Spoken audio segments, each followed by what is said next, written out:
안녕하세요. 다나작가 채널입니다. 참을 수 없는 존재의 가벼움 세 번째 읽어드리겠습니다.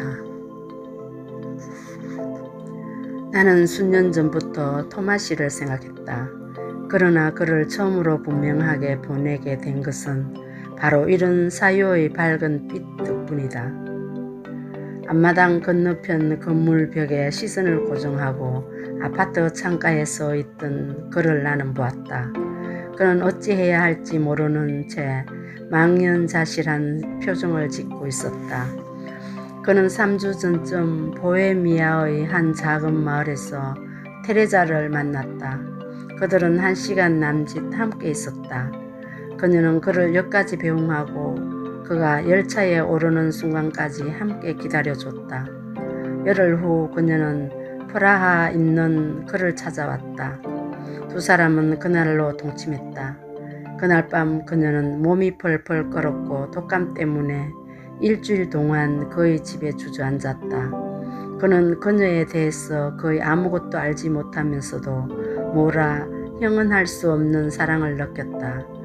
그녀는 마치 송진으로 방수된 바구니에 넣어져 강물에 버려졌다가 그의 침대 머리맡에서 건져 올려진 아이처럼 보였다.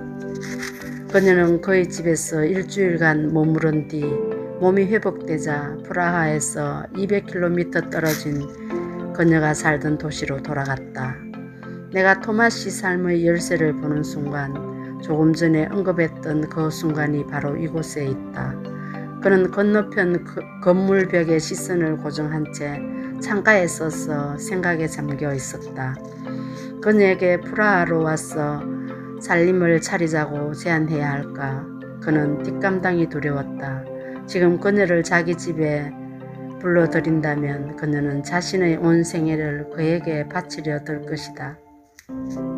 아니면 그녀를 포기해야만 할까? 그럴 경우 테레자는 촌구석 술집의 종업원으로 살 것이며 그는 다시는 그녀를 만날 수 없을 것이다.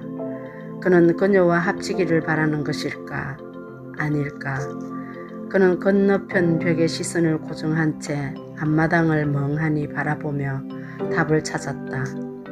그의 머릿속에는 여전히 그리고 변함없이 소파에 누운 이 여자의 모습이 떠올랐다. 그녀는 과거 그의 삶에 등장했던 어떤 여자와도 닮지 않았다. 그녀는 애인도 부인도 아니었다. 그녀는 송진으로 방수된 바구니에서 꺼내져 그의 침대 머리맡에 내려놓인 아기였다. 그녀는 잠들어 있었다. 그는 그녀 곁에 무릎을 꿇었다. 열에 들뜬 그녀의 호흡이 가빠졌고 희미한 신음마저 들렸다. 그는 그녀의 뺨에 얼굴을 부비며 잠에 빠진 그녀에게 위로의 말을 속삭였다. 잠시 후 그녀의 호흡이 한결 고르게 변하더니 그녀 얼굴이 그의 뺨을 향해 무심코 다가오는 듯 했다. 그녀의 입술에서 신열의 약간 텁텁한 냄새가 느껴졌고 그는 마치 그녀의 육체의 은밀한 속에 파묻히고 싶다는 듯 그 냄새를 들이마셨다. 그 순간 그녀가 오래전부터 그의 몸속에 있어 왔고 지금 죽어가고 있다는 상상이 들었다. 불현듯 그녀가 죽고 나면 자신도 살아남지 못하리란 것이 너무도 당연한 진실처럼 느껴졌다. 그녀는 그녀 곁에 나란히 누워 함께 죽고 싶었다.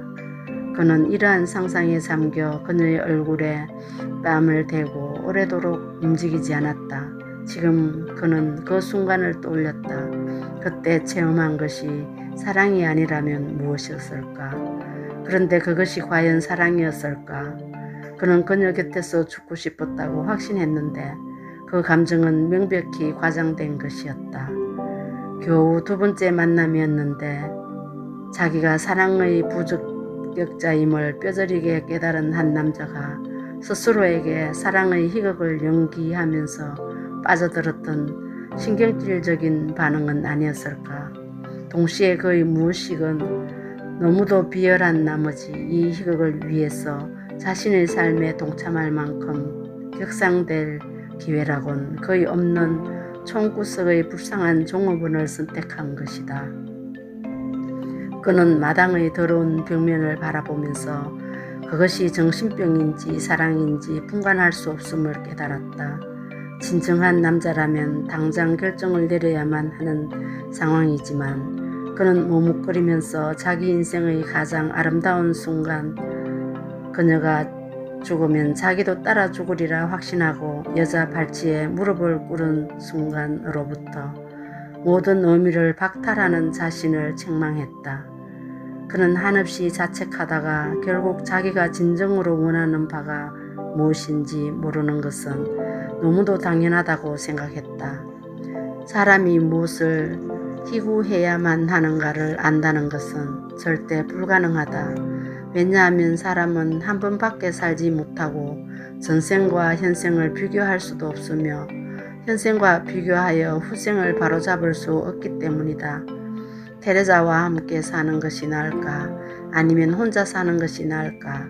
도무지 비교할 길이 없으니 어느 쪽 결정이 좋을지 확인할 길도 없다. 모든 것이 일순간 난생 처음으로 준비도 없이 닥친 것이다.